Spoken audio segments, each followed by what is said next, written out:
Had a few losses, but they just beat UCLA. Yeah, I really haven't watched too much film on him yet. We'll know more about him today after practice and obviously watching some film. It's Villanova, so you know what to expect. A lot of bully ball, shot fakes. They're tough on defense. They like to switch a lot of ball screens 1 through 5. So obviously playing them last year, kind of know what to expect. But in terms of like this year specifically, I'll know more about that today. Your first Big East schedule now in the mix. No, you're good. What did you take from last year, your first year in the Big East, that you're hoping to carry with you this year? It's just every game you play is kind of a dogfight, regardless of who you're playing. Obviously, we got a lot of good teams this year, a lot of great coaches and great players. So, kind of just having to approach every day the same and every game the same because, there's a lot of great teams and you can be beaten on any given night. What's the impact of winning a game on Saturday with, toughness and tangible type things, defensive type things, as opposed to just blowing a team out of the gym? Yeah, it's important. For every great team, especially to do things we want to do, especially later on in the season, you have to be able to win games in different ways. And like you said, I don't think we shot the ball necessarily great against Alabama, and we were still able to come out with the victory. So that's important for us, especially, down the road. From a player's perspective, I don't know if you guys will be out here for the ceremony or anything, but what's Wednesday going to be like?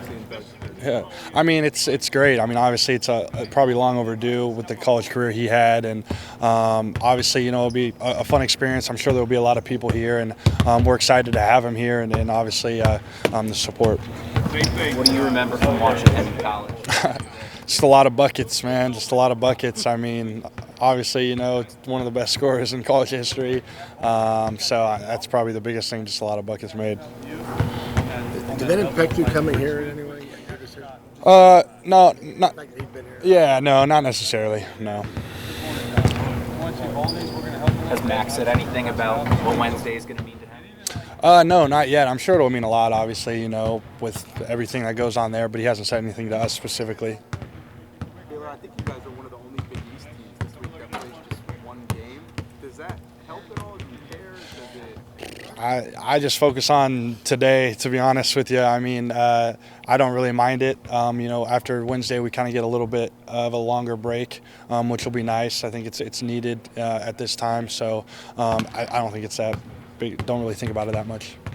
Villanova's coming off their long break. How does that affect your prep, especially knowing you went into it with a major injury that you're kind of not going to deal with? Yeah, that's it's kind of how it's been. Alabama had a whole week off before they played us. When we played Nebraska, they had a whole week off. So it's apparently it's a common theme with exactly. So like you said, it'll be interesting to see. They had an injury obviously with one of their top players, and we don't know what that's looking like. So we just have to prepare like we always do, to be honest. One more with Baylor. What you see out of Trey on Saturday? Coach talked about just kind of resetting.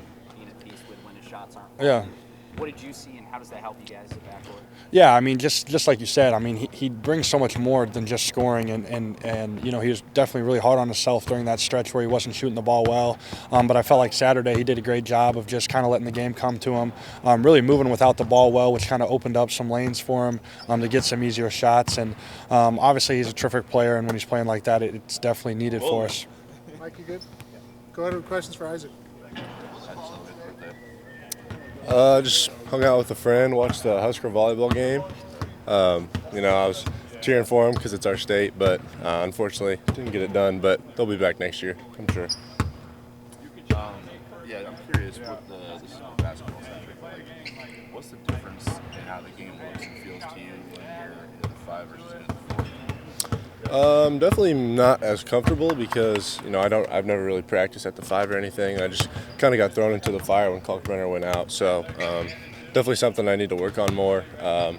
It's a lot different, different ball screen coverages and all that stuff. So it was a lot different. Is it intriguing to you at all in terms of later on down the road, just an ability to show an opponent something different? Is it intriguing to you at all to be able to have some versatility positionally? Yeah, absolutely. I think offensively especially it would be good, to really have a 5-out offense, roll a little bit, but I need to improve defensively at the 5 spot especially too. What do you make of Villanova and getting into your first Big East schedule? Yeah, I'm excited. Haven't really seen them a whole lot, yet. I'm sure we'll start on that film today, but I know they've always been a physical team in the past, so we'll have to prepare for that. I kind of asked Bailey the same thing. What's it going to be like? We don't know what your guys' schedule is, if you'll be out here for it or not, but what's it going to be like seeing Dutch Jersey go up on Wednesday? It'll be awesome. Obviously, well-deserved, of course. You know, he's one of the best to ever play here and had an unbelievable Creighton career. So we're excited to have him. It'll be awesome to have him in the building. Glad they're able to make it work for him during this time. As a native son, Hooper of the state, what was it like as a kid watching him do what he did? Unreal. I mean, he was kind of a small-town kid too, so just what he was able to do every single night against the best in the country every single day was impressive, and he was one of my favorite players to watch, for sure. Did it give you I don't know, like when players try to kind of envision who they could be later in life and dream about what they could be, did he kick down a door that you felt like maybe you didn't think could be kicked down before? I mean, yeah, absolutely. I mean, I'd love to play like him, love to be him someday on the court. Obviously, he plays so well and still in the NBA today, making a lot of money and making a lot of baskets too, so that'd be awesome. I think somebody had said on Saturday it was cool to see how you and Mason kind of support each other regardless of who's on the floor. How do you guys get yourself to a place where there's no animosity there? Because it obviously was easy for that to be the case, but I think Matt said you guys have supported each other even when it was a battle, per se, during camp. Yeah, absolutely. I mean, it never really felt like a battle between us, honestly. We were always supportive of each other, even in June, July, even when we were just first meeting each other, really. But we support each other a lot, obviously, in games. I want him to do the best he can, and obviously he feels the same way towards me. So it's really cool when you have that chemistry on a team at the same position. Any advice that Kalk shared with you guys either during halftime, after the game, with you guys having to fill that 5 spot in his absence? He just really said great job, kind of holding it down for him for a little bit. Obviously, he does way better job than any of us at that spot, but he was just, happy that we were able to fill in for him a little bit, and then he came out in the second half and just dominated the game, so that was awesome. Yeah. Doug is coming back. Is he? Yeah. Yeah, good. Thoughts on Doug and just what that means? It's a special deal. That doesn't happen very often. There aren't very many hanging up there in our history. So for him to be included in that as of Wednesday is pretty remarkable and special night for him. He doesn't really like this stuff and fully recognizes that without his teammates, none of that would have been possible. And he played with some really, really good dudes that understood the game and understood his skill set. And they all got along great. That's what made it pretty cool. And a lot of those guys that aren't busy on Wednesday will be here in the building and be on the floor with him when it happens.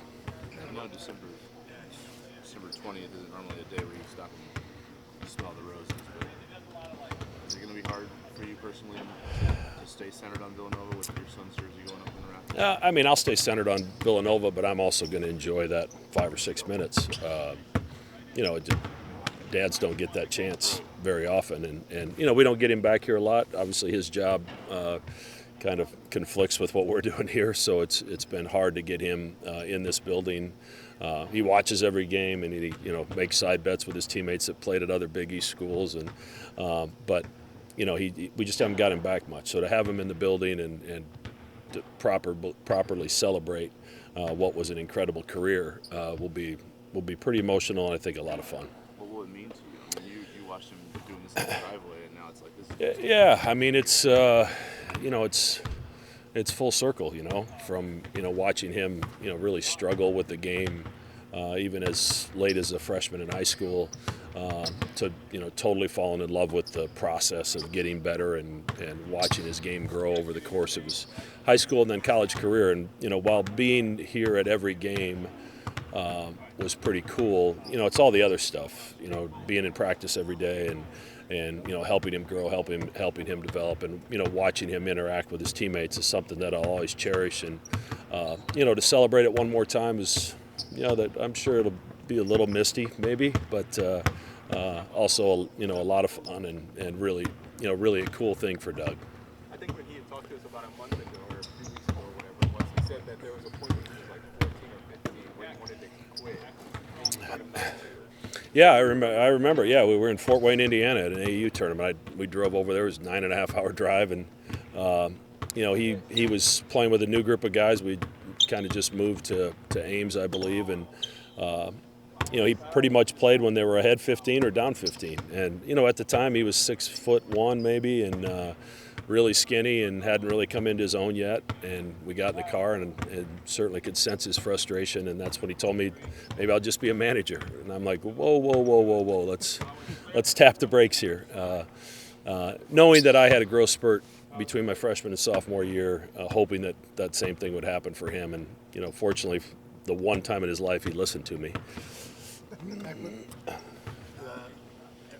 Doug in that first Big East team, what Doug, I guess, do and that team do to, I guess, help you transition?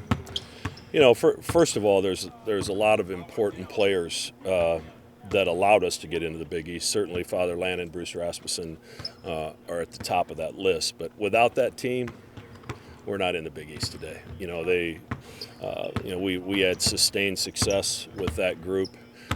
Doug was coming back, off of back-to-back All-American seasons. I'm just not sure we would have been attractive enough to be the farthest west school in an Eastern League had it not been for that group. So,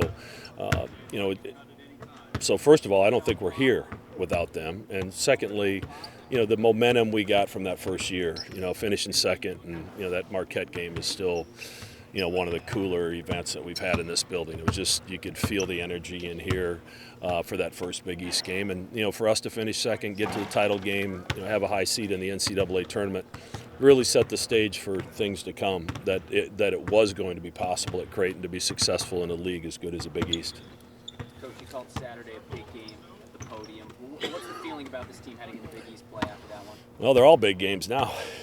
So, you kind of wipe your non-conference schedule away, and you hope you've done enough. And obviously, our Ken Palm numbers, our net is really good after the non-conference schedule, and that's where you hope to be.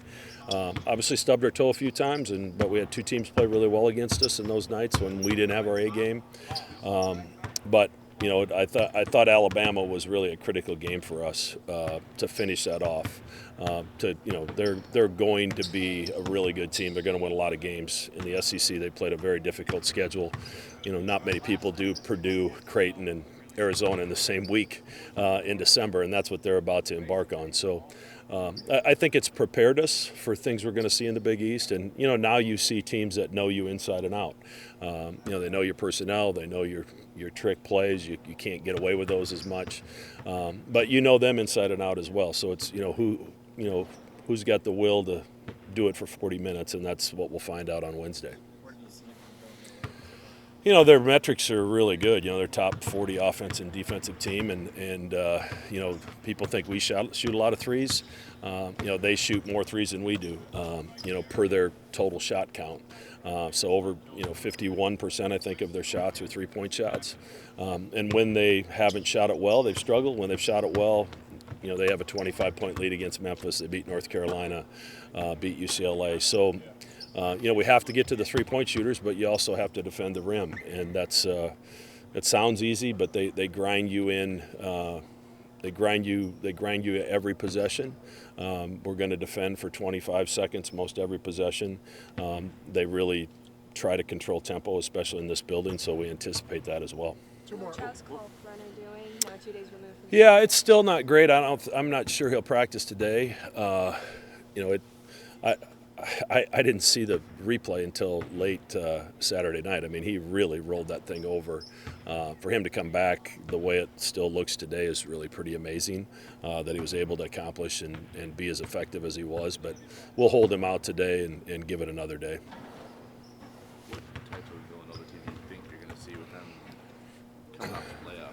I know this is the first time you've had to deal with it, but I mean, it's Yeah. significant the time they've been off. I mean, they're going to be well rested.